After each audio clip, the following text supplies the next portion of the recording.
haere mai, and welcome to Cult Chat, the podcast where we talk about coercion, control, and all things cultish. I'm Dr. Caroline Ansley. I'm a medical doctor. As a child, I lived at the Centrepoint community, a notorious cult in New Zealand, and now I run a website that advocates for the former children of the community. I'm Liz Gregory, and I run the Glory of Our Leavers Support Trust, and I'm privileged to walk alongside people after leaving this group as they embark on their new lives. And I'm Lindy Jacob. I'm a former member of the Exclusive Brethren, and I'm part of the Olive Leaf Network, a new initiative in Aotearoa to support leavers of high-demand religious groups. Come with us as we unpack the cult playbook. We'll be talking to experts and leavers of coercively controlling groups, and we will call for Kiwis to cult-proof their lives. Come with us as we traverse the cultiverse.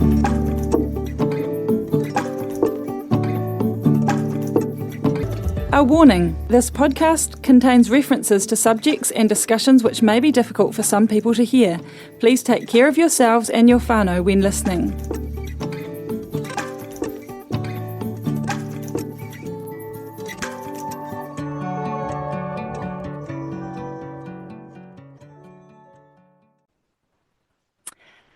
It's lovely to be back today with Maria Esguerra, talking in our second episode of 2 about her life and the learnings that she's come to know through her training as a psychologist and also through growing up in the Children of God. And the first episode of this conversation is really worth listening to, and I encourage you, if you haven't actually heard that, to go back and have a wee listen.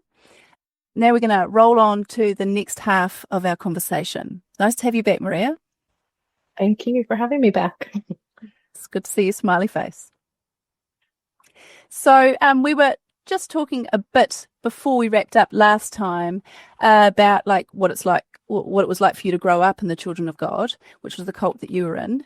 And the thing I really want to move into now is, how did you move from basically unschooled and indoctrinated and being shoved propaganda down your throat hours and hours of every day into being a psychologist? You know, you gained an education somehow, and that's a story in itself. So can you tell me about that? Yes, well, I guess I do need to say I left at 22 with 2 little boys, and my husband, fortunately, came with me, and both of them had some special needs as well. One had a pretty significant brain injury from medical neglect and meningitis. So there was definitely a waking up moment where I just sort of saw their future. And if I stayed in the group, which was the way I was raised, then I wasn't going to do that for them. So we left. And then after you leave, it is really quite an intense experience, leaving and having to make choices for yourself for the first time, sort of being almost like a stranger, or I say a refugee from a country that doesn't exist, that you can't talk about, that no one understands. So I did have 6-7 years of just working in call centers and just doing anything I can to scrape a few dollars together. So Jesse and I would tag team. He'd work in the morning, I'd work in the nights in the call centers, and it was hard going. And we're kind of having all those experiences of what do we want to be when we grow up? We've already got 2 kids and grown up. But I think one day I just woke up and I said, that's it, I'm going to university. And I don't really know. I think it was just wanting to understand my kids more and their challenges. Psychology was this evil field, I think, in most groups. Maybe not in yours, but I think many of them were. Which is kind of funny, but most religious groups hate psychologists, which is really quite funny. David Berg, the evil leader, made this whole weird story about where he saw a psychologist and they had a shepherd's crook and they started beating their crook and staring at his face. So we had these really strange folklore stories about the dangers of psychology. But just to really say, hey, I want to understand what's going on for my kids, but also what happened to me. So that really was my de-indoctrination, that my deconstruction. And I think understanding the difference between education and indoctrination was the first step. It was so foreign to me to be able to ask questions, to not take everything on as as gospel and to just say, oh, I don't quite feel right about that. And then to make, like to really be able to look at loads of different information.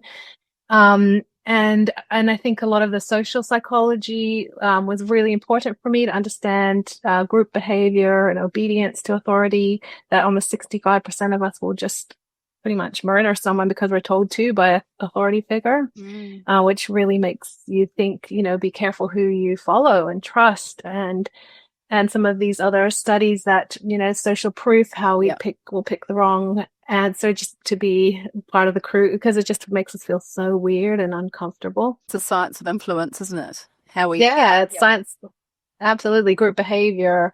And I think all of that was just so helpful for me, but also attachment psychology and theories on development, all of that. It's hard because I couldn't tell anyone. I do remember actually one day that I started some sort of course with it, and she started talking about India, because I was in India when I was a teenager from 16 to 19.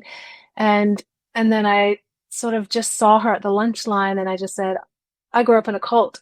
And then she kind of looked at me like I had never told anyone that before. And then I went and I canceled that thing right away. I was like, there's no chance I'm going to keep, doing this course with this woman. I'll never see her face again. Like, that's how frightened I was. Yeah. So, I mean, they must have seen me and wondered, like, every now and then I'll just start bawling my eyes out in class or something during a lecture, because it was like all these having these constant realizations of the things that I missed out on and the different things that had happened. But I ended up getting really good marks because I think I worked so hard, probably a lot harder than most other people.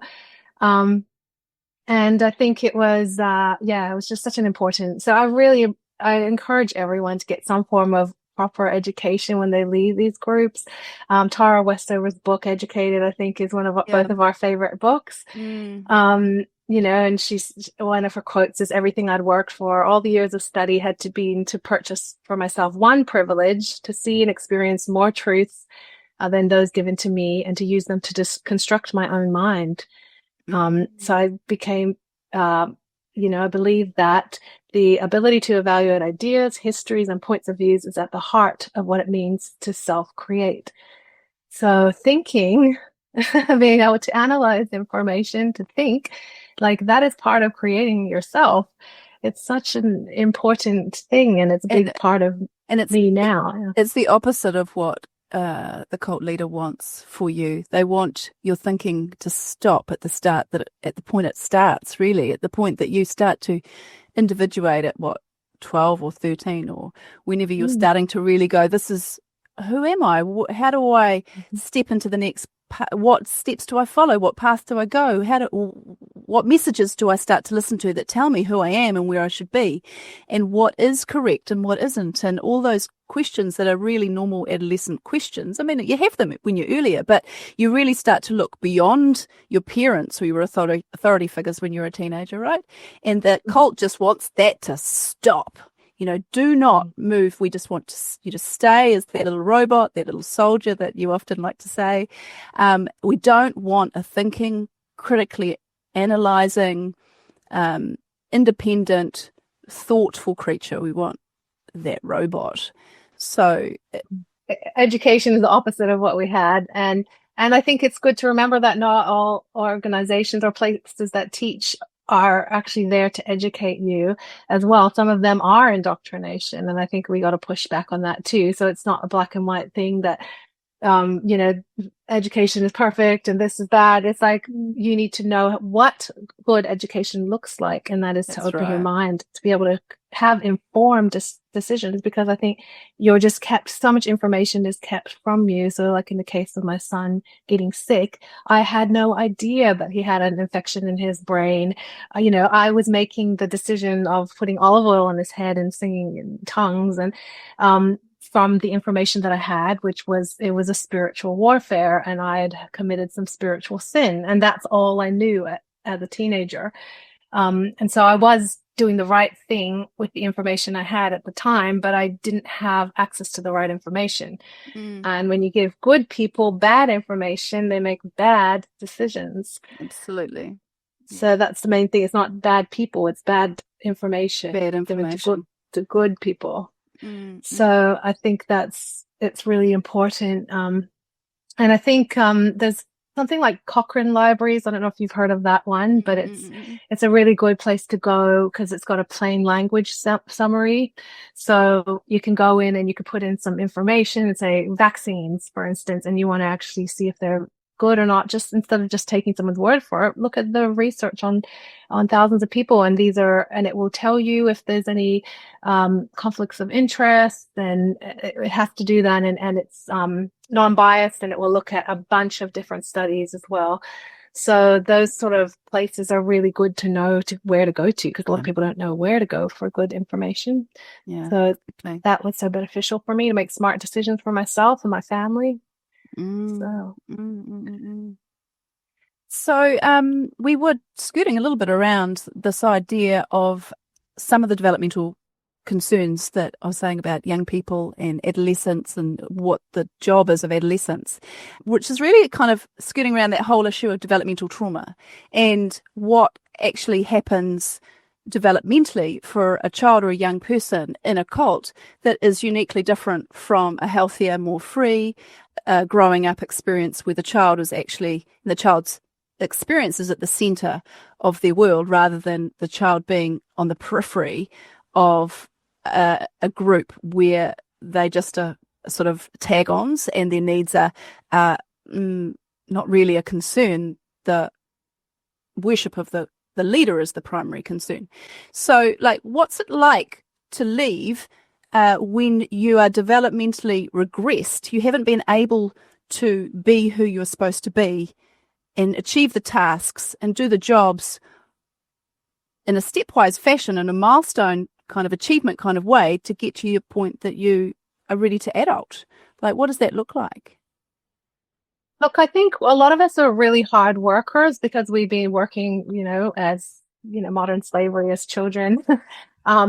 So I think sometimes we would get, the people would say, oh, wow, look at this person who's giving their all. And so that wasn't bad in the sense, but a lot of us didn't know the laws and the rules, and we didn't know that our bosses shouldn't be hitting on us. And, as a little teenager coming out, you're just wanting to please. You don't know how to say no. You don't understand that there's legislation and they have to pay you right. And so I think a lot of us got quite burnt out and more abused when we left because we didn't quite understand the rules, even though not for a lack of working our butts off. And then, of course, you have to, when you don't have a proper education, you have to start in like menial tasks, like I said, working at minimum wage. But yeah, quite a few things happened that were really quite dangerous and harmful to me after I left because I didn't know how to protect myself. I didn't know how to say no or have good boundaries. And I've talked to so many people that left. So I think it's that ability to kind of stand up, protect yourself, use the systems for you. That is where a lot of the developmental trauma is, because it's kind of like, be a soldier and do your work and do a good job. And that we can do, but we can't sort of think for ourselves when you haven't been allowed to think and protect yourselves. And of course, you don't have a family to go home to. If the poop hits the fan, you don't have a loving parents that allow you as a teenager to come home and catch your breath. So you are quite vulnerable, and that's why I really think that it needs to be funded when people leave. If the government doesn't want to support regulation of these support services, then things like Liz's charity, the Gloria Vales Leavers Support Trust, is so needed. And I remember distinctly telling her when we're in Barcelona, and I think Whisper and Jemima and I were there after your talk, and we were just all crying and saying we wouldn't have buried so many loved ones if you were there, if we had a service like yours. So it is a sink and swim, and some of us do swim, but there's definitely a lot of people we lose on the way, or ones that just have incredibly challenging lives and burn out and also go into dangerous professions. A lot join the army and paramedics, the police, and then I see them being the first ones out there to the dangerous, like no self-protection whatsoever, not thinking about the future and retirement, because it's really hard. When we were told also as children we were going to die young as martyrs. So there's these mindset things where it's hard to think about the future. And then I've known a lot that have had really serious, injuries, and because they really didn't know how to protect themselves, because we were taught to just give and give and give and give growing up. So that's another risk. That would be a huge problem for healthcare. You've already described, you didn't describe medical avoidance, but I know that there was a medical avoidance in this group. So this idea that going to see a doctor is not the first thing you should do. And in fact, you probably shouldn't do it because God will heal you. I know that was part of the ideology of the group. But then you have also been taught your whole life to put your needs in the background, that you, like you just said, you're a good little soldier, you work hard, you just keep on going. And like this idea of being connected with your body, recognizing the signs and symptoms that might suggest that something's not right. If you've always had those messages from your own body repressed in yourself, your ability to connect with a healthcare worker, to see them as safe, to see them as working in your best interest, to see them as someone you can collaborate with and trust, that they're even necessary, that illness is normal and natural and not your fault. There's just so many barriers there for someone like your own peers and yourself to have to get over in order to start to be part of a medical relationship, a therapeutic relationship with someone whose role it is to act for that person in their health's interest, whether it's a doctor or psychologist or other health worker. I'm floored at actually literally how large the mountain is to climb, to come out and find a way to have a healthy relationship with a health professional. It's so true. And I think even though most people that have left, they don't have that belief that, either God's healing or some magical thinking, but they still might have a mistrust of the government system, a mistrust of medical, the medical model. I just saw one the other day, and it's just like constant. Even the health professionals, not health professionals, but coaches or counselors, they're preaching this kind of anti-medicine, anti-proper psychologist, anti anyone with a degree. And let's just sort of do it. And I'm like, this is a cult interject. Like, the reason why people have this, the training, the skills, the registrations, the regulation, is because that is what keeps you safe. It's not, I just need to ask you right now, Caz, is Big Pharma making you give people medication that they don't need? No. And you can ask me that question. I get to choose what I prescribe, and usually I'm following scientific evidence in a peer situation with many peers who are also following scientific evidence.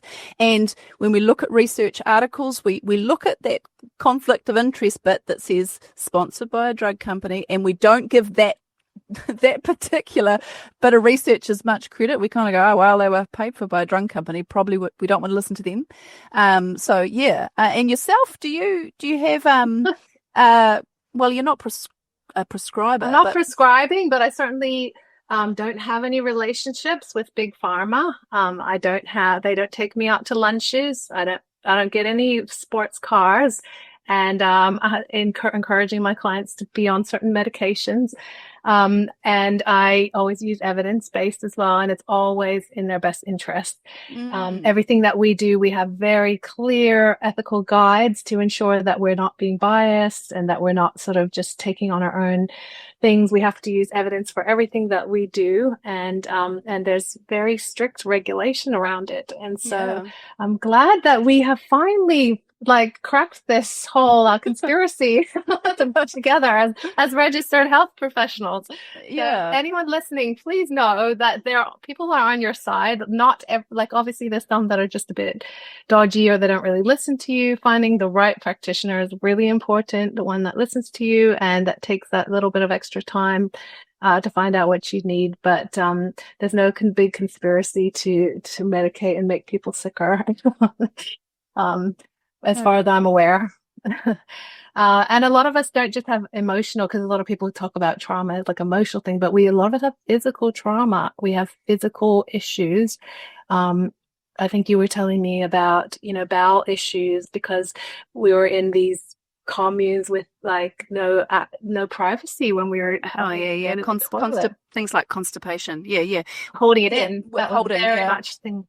Yeah. And that's what we did a lot. A lot of us have a hard time relaxing ourselves. A lot of people have told me to actually go to the bathroom, like to pee as well, like just to kind of eliminate, because your body is like so tense, and there's physical trauma down there as well.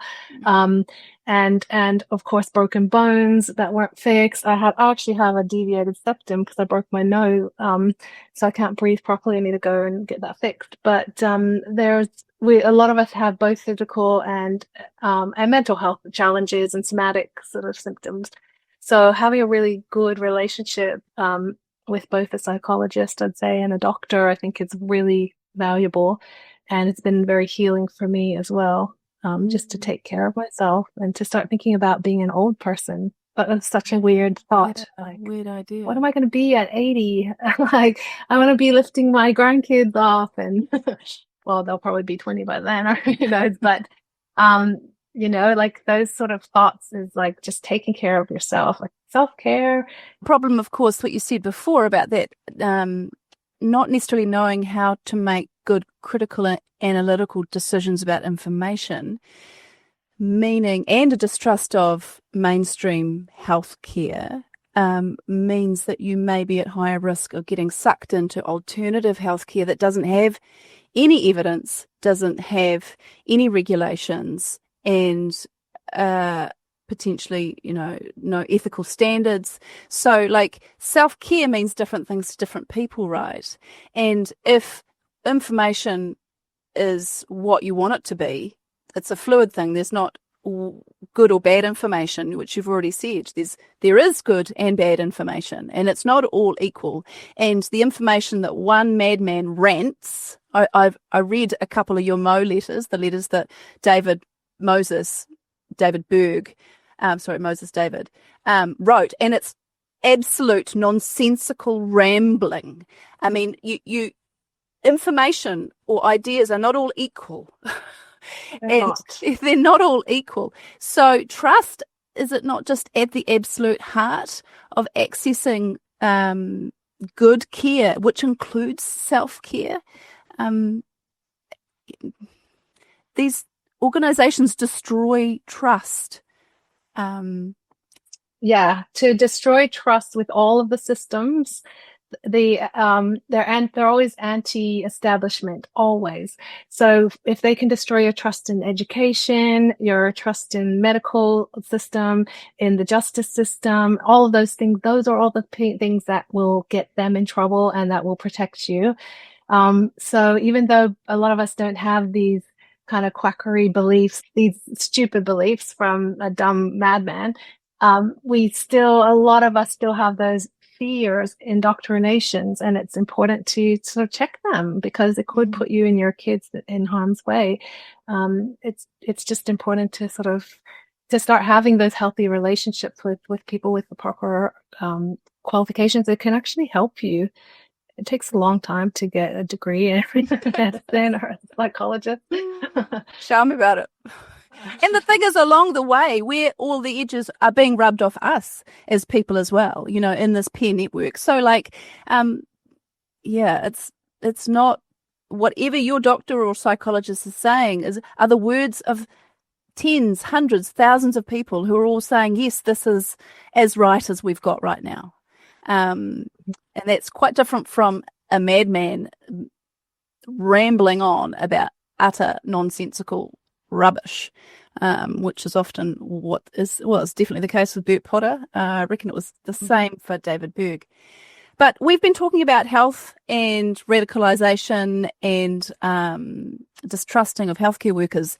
One of the things that we haven't mentioned is CPTSD and, complex post-traumatic stress disorder, which is not quite made its way into the DSM-5, but it certainly is something that's recognised by therapists and doctors around the world as, they also call it developmental trauma. That's, I think, Judith Herman first came up with the idea. It's basically chronic exposure to not just one event, which is PTSD, but repeated exposures to a chronic pattern of being unable to escape from something awful, really. And I'd say many cult survivors would definitely diagnostically meet the criteria for having CPTSD. So I'm not going to ask you if you've experienced it, but I'm going to ask you what has helped you as a survivor and as a psychologist to deal with being, these kind of recovery, chronic PTSD kind of symptoms, which usually are very much associated with coming out of a cult as a kid. Yeah, absolutely. So two stories that you told really resonated with me. And the first was when that media has been a big trigger for you as well. And I think a lot of us I have like loads of different sort of triggers for the PTSD. And a lot of times you're not really aware of them. So things like a boss saying, I need to talk to you, that would just put me in an absolute tailspin for days. If I didn't know what it was about, it was like really traumatic. And so just constant, if someone were to smack me, I could probably like knock their lights out just because I had so many spankings growing up. And so I've got a lot of sort of physical and triggers, but that was a big thing as well. Seeing stuff on the media, especially when it's not told in a good way, seeing faces pop up, like you got Bert's face just popped up one day when you were a uni student. And that story was really powerful to me, and you said something like, you can tell the story if you like, but to me, it was just like, I felt so resonated with that story. Yeah, the scenarios, Maria's read my memoir recently, not published. This scenario was when I was 18. I was sitting in a flat, and none of my friends knew that I'd been involved at Centrepoint, and it popped up on the TV. Another sort of media, I can't remember what media event it was at the time, and just the overwhelming kind of terror of being found out, not being able to keep in the emotions, not being able to cover up what was going on for me internally, and just literally having this in my own safe space, in my living room with the people I loved, suddenly, without any control over it whatsoever, it intruded and it overwhelmed and it took over completely. And the thought I had was, they will know now.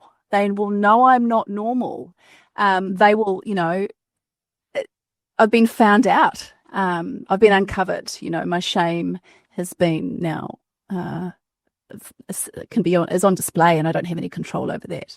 And fortunately for me, the three people who are in the room gathered around, good, kind people, and they're still very good friends now. And they made me absolutely safe and loved. And yeah, they eradicated that feeling that I would lose connection as a result of this history. Yeah, and I think that's for a lot of us, it's this kind of faultiness, that there's something broken or wrong with us. And it's really quite like so much of our time, especially if you've got a whole secret backstory, is spent masking and trying to sort of act normal. And even though you feel so abnormal, like an alien, and you don't get in our case, we weren't allowed to watch movies and stuff. So a lot of references, you just feel so weird. And then you're trying so hard, and then all of a sudden people knowing that you're not normal, it's just such a powerful, like terrifying, scary thing. And like the only thing that helps is the compassionate care, because you can't, it's a learnt behavior. Empathy and compassion is not something you can just do for yourself. That's when people say self-compassion, it's kind of garbage. If you've grown up the way we've grown up without, or myself, I'll say, without empathetic parents and compassion and care, you can't learn that for yourself. You're such a harsh critic, and having that person, having those friends of yours embrace you in that moment, hold that space for you, helped you to sort of, it's a really powerful thing. And I've had moments like that as well. And that's where the healing comes from. It's that other compassion and care, and people seeing you and not being disgusted and running away from you, or putting you back in that I suppose it's just stigma and discrimination, really. Yeah. And a lot of people have experienced that, unfortunately. So shout out to everyone that's experienced not a nice feeling of that, or having it used against you, because that's a really horrible experience when you're in such a vulnerable state. It just reinforces the disconnection, doesn't it? I think I've said it before, that Judith Herman's work, she's talking about, why is it that some bad experiences don't lead to psychological trauma? And she talks about the relationship of control or loss of control, and connection or loss of connection in trauma. And so, the traumatic experience is related to abandonment and not being able to escape, so no control, no connection. So, when you're able to connect in a healthy way, in a place like that moment for me, when I was so triggered and overwhelmed, to receive instant, appropriate, unwarranted connection, I was just loved on, and it was straightforward. It was so healing to say, well, that connection that was broken is being restored bit by bit. It doesn't solve it all, but it is a step in the right direction. And that's what Judith Herman says all the time. It's like it's that connection to community is what survivors, of these horrific crimes and traumas need. It's because that's what it is. It's a disconnection. It's a faultiness. It's you're not part of us. It's a loneliness. And so don't underestimate how much you can heal someone in a moment like that. But also, when you saw Anka's article, I think a similar thing. You were busy and hungry, and you're in the clinic, and you just saw that, and it's like it was kind of like your whole persona. Because I think as health professionals as well, we just sort of put it to the side. You've got tons of demands. People have much bigger needs than yours, and we're good at compartmentalizing. And it's just so hard when you can't compartmentalize, and it sort of comes into your sort of thing. So yeah, that was also a really intense experience for me, just reading that part. And this, for our listeners, the story is it's when I really kind of, as an adult, came back to get hit in the face through the media. Thank you, media. Again, about my history at Centrepoint, and that was when I read a North and South article in 2015 written by my friend Anka Richter, who had gathered together some stories of some former children, and that was really the first time anyone had actually gone, oh, actually, what's it like for those children now, 20 years later? And it was very confronting, and it was right in the middle. It was in my lunch break, in between my morning and my afternoon session. I had to get back to see my patients, and your whole world is literally fallen apart and onto your lap, onto the floor, and you have to put it aside and treat this lady with a UTI and that kid with a sprained ankle and that old man with pneumonia. So true. Like my first placement with my clinical training, I had a whole caseload of people with severe mental illness, so schizophrenia, psychosis, bipolar. You didn't really see much of that in the group because they would just get ejected as soon as anyone sort of had a big mental health issue. They'd get sort of excommunicated or something if the prayers didn't work, which they never did. So so it was really full on for me, and I was I sort of had a small car accident, but my husband had an accident. It was just a lot of things at the same time. And I started having severe panic attacks. So, um, yeah, I was really feeling like I was either going to die or I was going crazy as well. So I just had this like intense panic that would just come on and go through my whole body. And I couldn't breathe. So I ended up starting getting a lot of doctor's appointments. I got like a barium swallow to see if there's something wrong with my throat, and a brains thing and a heart thing. Thankfully, we're not in the US where we get free healthcare. So I pretty much had every organ in my body looked at, and it wasn't anything physical. And so, yeah, and then I realized, and I went to see a psychologist, and she so happened to be lost her 2 kids to a cult. So she's been an amazing support for me all these years. And I came in saying, oh, I was in a little car accident the other day, a fender bender. And she was like, there's more to this story. And uncovered a lot of the things, and like it was just such a traumatic experience for me. And I think that's when I really started to be the patient as well, rather than just my clinical training, to actually have that experience of having a caring person there to sit with you and to teach you some skills and good therapy. And I don't actually like the word therapy, but psychology. It should teach you a bunch of skills to be able to cope with life. And I've had friends tell me, just like, there is something I can actually do to regulate and feel calm in my body. We were never taught any of these things. So, so with the panic attacks, she taught me about paradoxical intention, which is comes from Viktor Frankl's work, and it's kind of around that acceptance and commitment model as well, of basically the more we try to push out those intrusive feelings and thoughts, the worse they come, because it's actually the anxiety and the fear of them that's bringing them on. And so she really helped me to, rather than getting into a big trauma history, she's really helped me to get on top of these these extreme traumatic experiences. And I would be with clients that were like having serious psychosis, and I'll be like, get a paper bag. I'll be like, God, I need to leave. So it's full on, but when I'd started to just be like, I'd feel a symptom come in, and I'd be like, come on, bring it on. Let's see if I'm going to actually faint.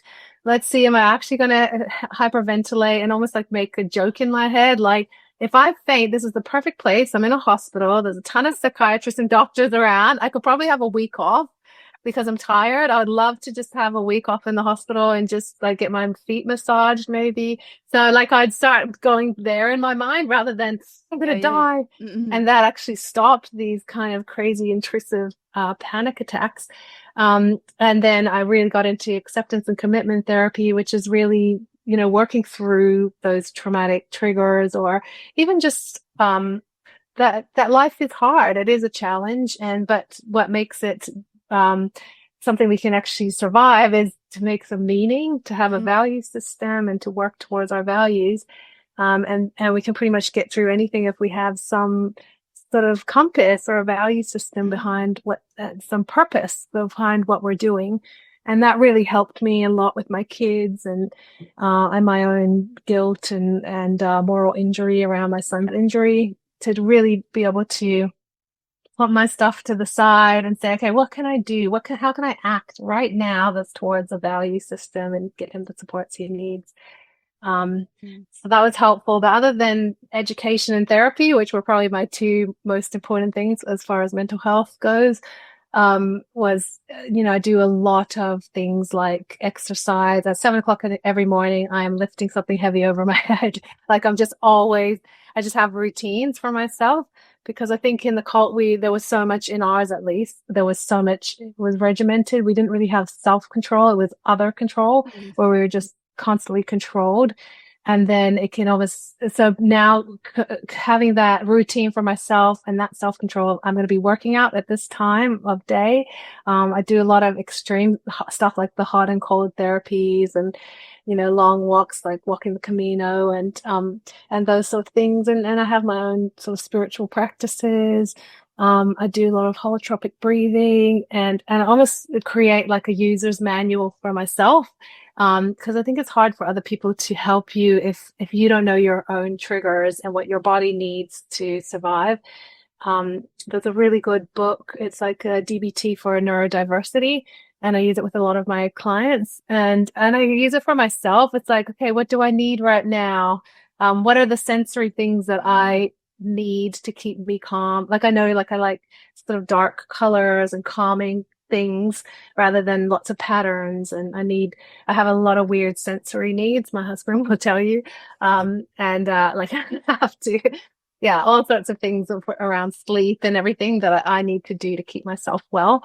And I really get my clients to really get into that create this manual about yourself, about what you need at what time, so you can actually help other people in your life who love you to advocate for you as well and to support you during those times. And that's just the opposite of what the cult leaders want you to do. They want you to ignore what your instincts about yourself are. They want to push your needs aside and push them so aside that you don't even recognize they're there, and follow meeting the needs of someone external to yourself whose agenda has got nothing to do with yours. So it really is the opposite. Listening in deep to what you need, knowing what it is first. I mean, like, that's a challenge all by itself. That's a life challenge if you've been told not to listen and you've been squashed, it had absolutely repressed your whole growing up.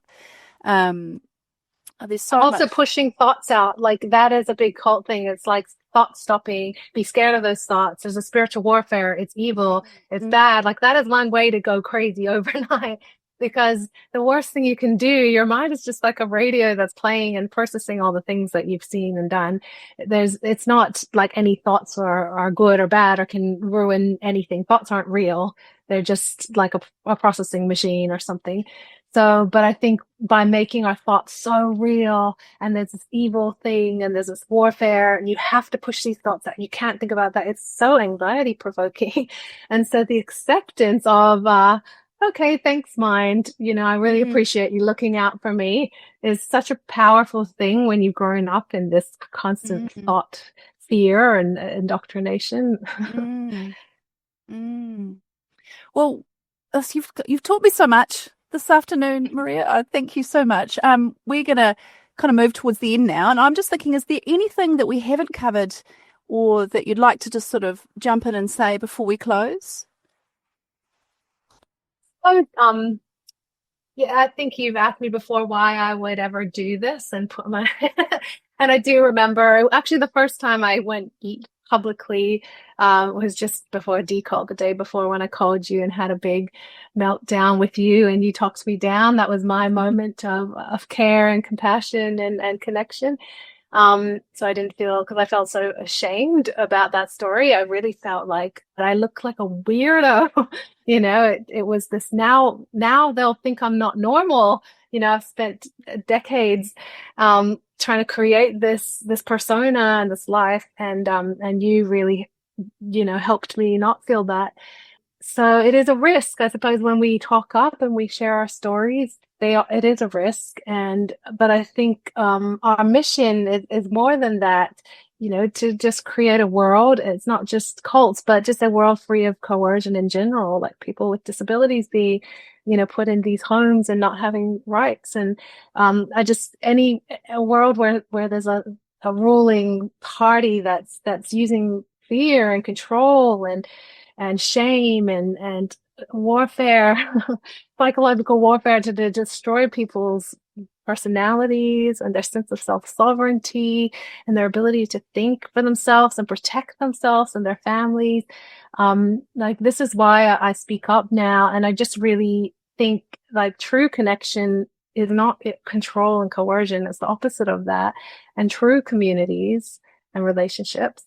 So that's why I speak up, and I want people to see you and me, and they want people like that have maybe missed out on education or things, and think, oh, I can do that too. I can take my life by the balls, for lack of a better term, and I can really start to sort of just have some real direction and be in the driving seat in my life and protect myself from more harm and vulnerability and exploitation and stuff. So that's why I speak up and and also I've been able to connect with such amazing people like yourself because of it. So I'm really glad I have. Oh, thank you, Maria. Honestly, every time I talk to you, I just think, what a superwoman. You're just extraordinary. You're just so extraordinary. And I feel so privileged to know you. And I am so grateful that you've joined us today. And I look forward to you joining us on other episodes where you can bring your expertise. And the most exciting thing, Maria, is seeing you very soon in Montreal.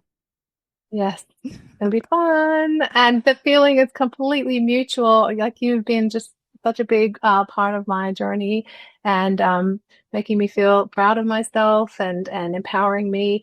And I've just learned so much from you. And I quote you and you need to publish that book because I need to cite your stuff because it's amazing. I just feel so privileged that I get to know you and you're out there talking for people and trying to get great supports for people. The only reason why we do it is to help people. Like there's no benefit for us.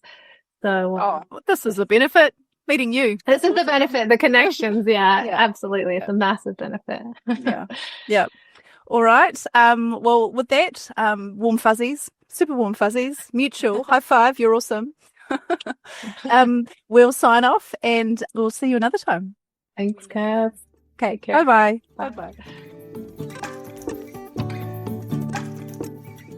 Hey ladies, Caz, thanks so much for another excellent interview with the wonderful Maria. That was really fascinating. Liz, what stood out to you in that chat? Ooh, refugee. Yeah, what did she make? A comment on it's like being a refugee from another country that doesn't exist, and that people who've left cults can feel quite, I think she used the words abnormal. And the only thing that helps is compassion and care. So again, it's that, just the importance of the person that you live next to, the person down the road who shows you care and compassion. Yeah, quite powerful.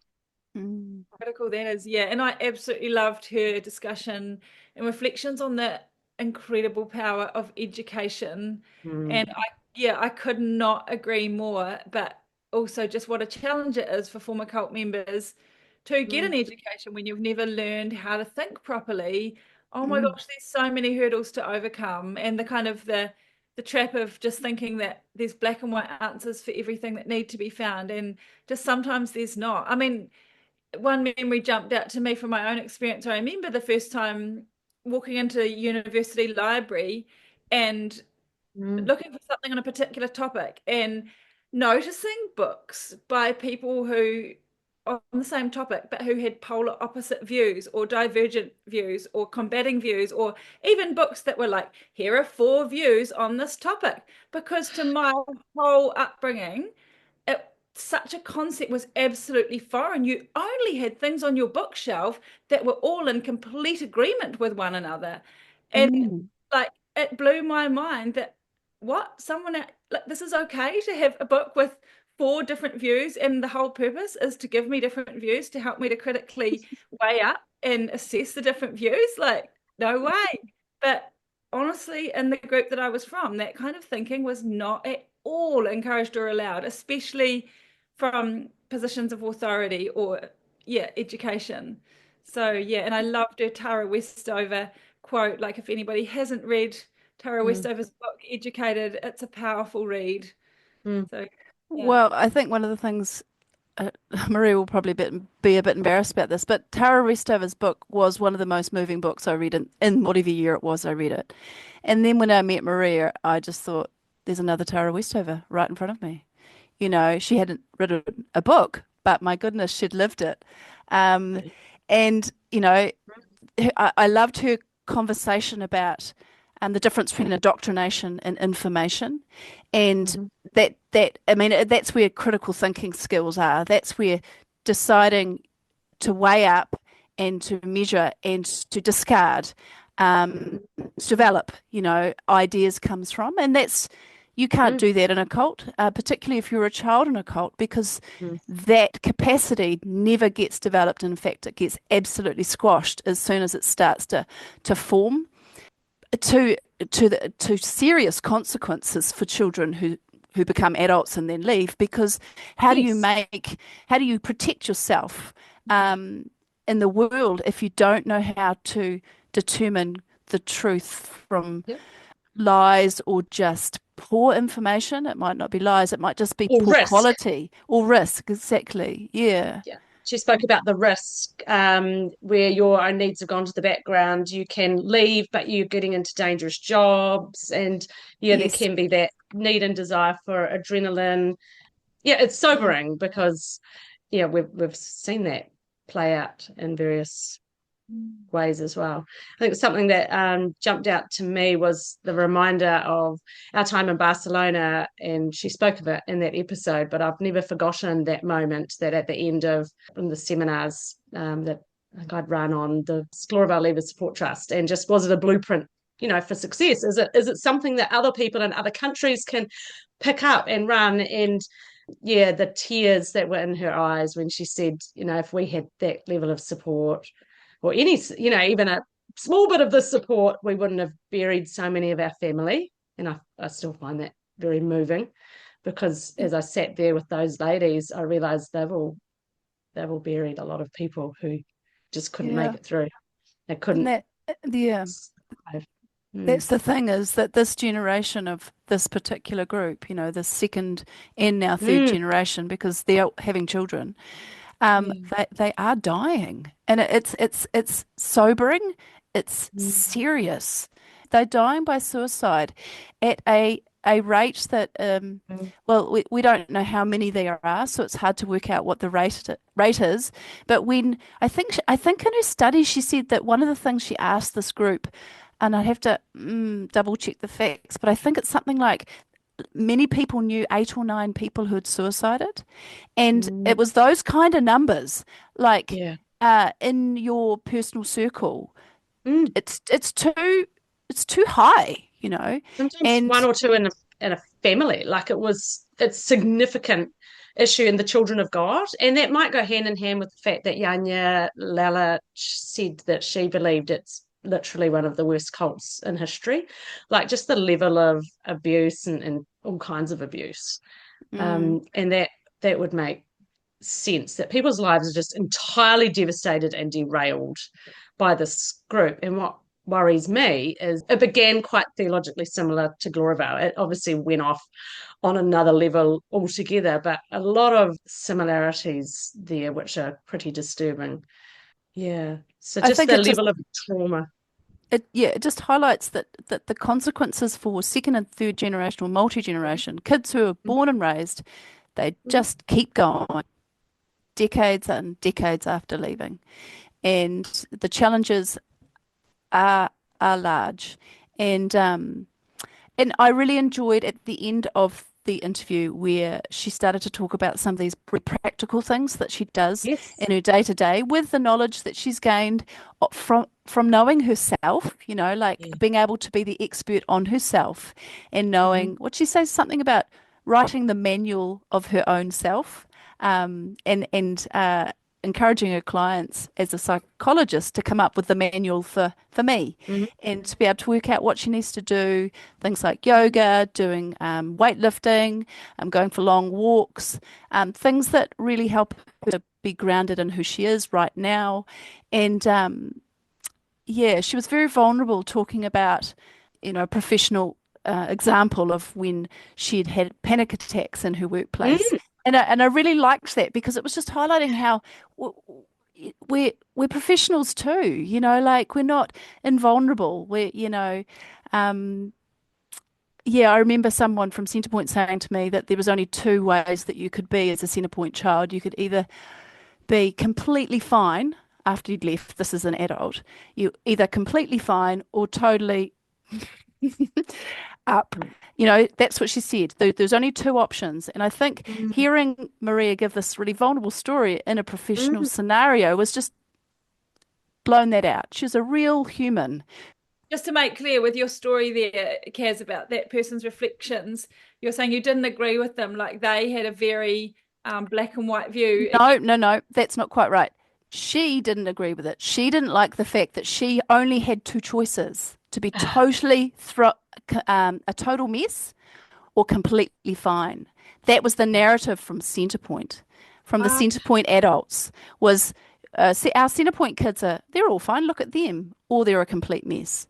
You know, so you see what I mean? So there's this idea that you can't just be okay but struggling and making a mess sometimes, you know, but doing okay other times, you know. Yeah. Which is more true to the experiences of trauma survivors, right? Like often beautiful and talented and competent and clever people in so many areas, as well as carrying, you know, CPTSD or carrying significant limps that they have to live with for life because of what they've been through. Yeah, we have got these broken parts, but actually we're also pretty all right. A lot of us, we're doing okay. We've got things that we love about our lives, and we can gain mastery over things. We can gain healing to some measure, and she's an amazing, inspiring example of that herself. Yeah, and that's that hope thing again. Don't we always end with those things of hope?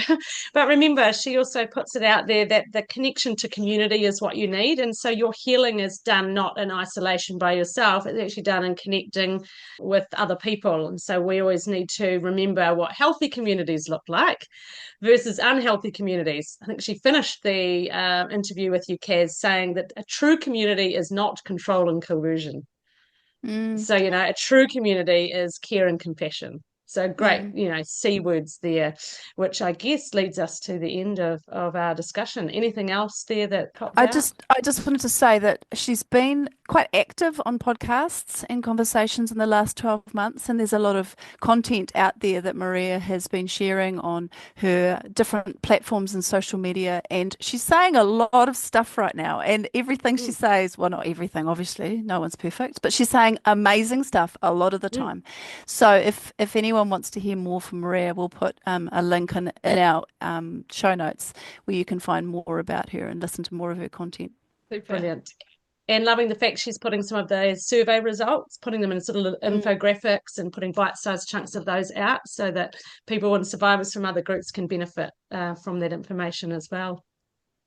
Well, thanks again to our listeners for joining us here. We thank again Plains FM for all the work they do in supporting us, and listen up on other platforms. Go and comment, head to our social media pages and send us an email if you like, info@cultchat.org.nz. Great to be here with you again, and we'll see you again another day. Bye, everyone. See you later. Okay. If anything in today's episode was difficult or upsetting for you and you would like to talk to somebody, we encourage our New Zealand listeners to free call or text 1737 for support from a trained counsellor. Or you might like to visit the resources section of the Olive Leaf Network website, where you can find a range of organisations and resources that might be able to support you. We would also like to remind you that the views and thoughts and opinions that have been expressed in this program are the speakers alone, and Cult Chat does not necessarily endorse or share them.